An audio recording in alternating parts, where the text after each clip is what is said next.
Good morning, everyone. I'm here to update you about a shooting that occurred just prior to 6:40 this morning. And here's how it all began. Two couples, four people, went out for the evening last night. And they returned home at about 4 a.m. this morning. When I say return home, one person of the four lives at this residence whose address we're not permitted to hand out because they are a victim of a crime. So the two males and two females arrive at this particular residence, and after some period of time, an argument occurs between a girlfriend and a boyfriend, and it becomes a very heated argument. The boyfriend says, "I'm leaving," so he and the other male get in the car and leave. The girlfriend says, "I'm staying here," and the house she's staying at is not her house, but is the house of the victim. So the two ladies are at the victim's house. The two guys have now departed. They've left. The boyfriend who's driving gets to the end of the road and he says, "I'm going back and get her. She's going with me." So he turns around and he comes back to the house. Now the friend that's with him, who's not been drinking, says, "Hey, let's just leave. Let's just go." So he says, "No, she's going with me." So he arrives at the residence and he begins kicking and banging on the front door, demanding that his girlfriend come outside. No one answers the door. He immediately runs back to his vehicle and gets a tire iron. The friend is telling him again, "Let's just leave."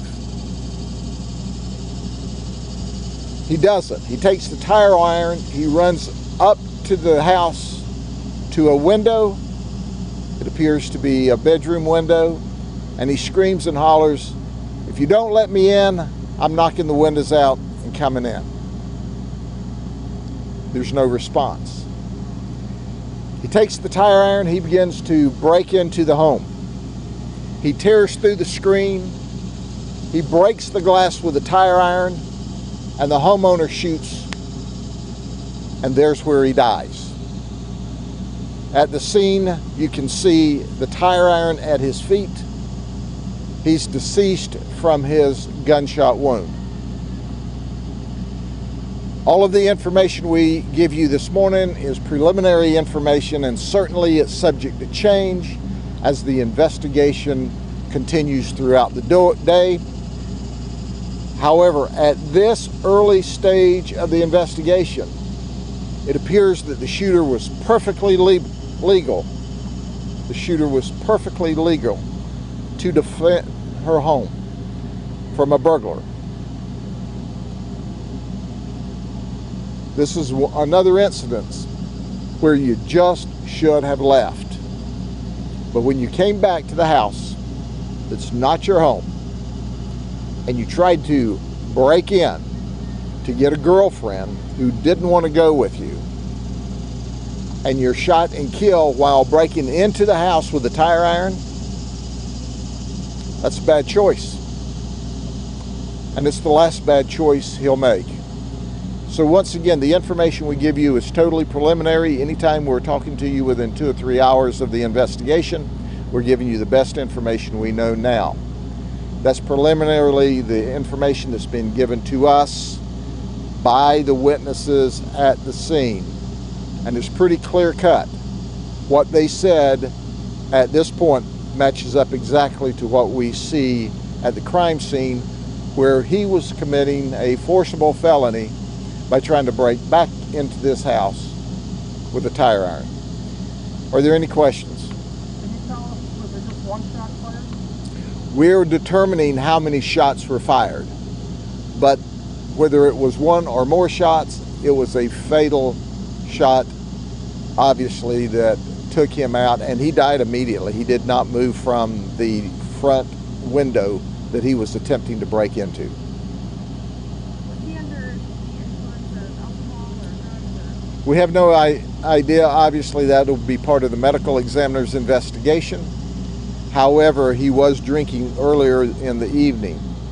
But his friend appears not to be under the influence of any alcohol, and his friend tells us during the interview that he doesn't drink, wasn't drinking last night, and doesn't appear to be drinking. But had our suspect to the home invasion listened to his friend and gotten back into the vehicle and left, he would be alive to continue his domestic conversation with his girlfriend. But once again, you can't break into people's homes. You can't take a tire iron and do a forcible felony. And from all indications, that's exactly what was happening. Were the two women the only two people inside? The women were the only two people inside. The homeowner did the shooting. The person's girlfriend was not in the room when the event occurred, at least according to the preliminary information. But you had the right to protect yourself in your home and to be free from home invaders, armed burglars, and certainly he was armed with a tire iron and making an attempt to come into the window. She stopped him. She stopped him permanently. Just to clarify here, the other woman, not the girlfriend, but the second woman is the homeowner of Yes. the house? Okay. Yes, she owns the home. Do you have any ages of all four people roughly involved? We will release that later today. We want to make sure that we complete our initial investigation, that we notify the next of kin, and then we will release that information. Were they sleeping when he arrived, or were they still up from the evening? No, there's every indication that they were not asleep, at least according to our initial information. All right? Thank you very much. We'll update you through the day as the investigation goes on. Our administrator, Carrie Horseman, is on call today, and you'll hear from her later today. Take care.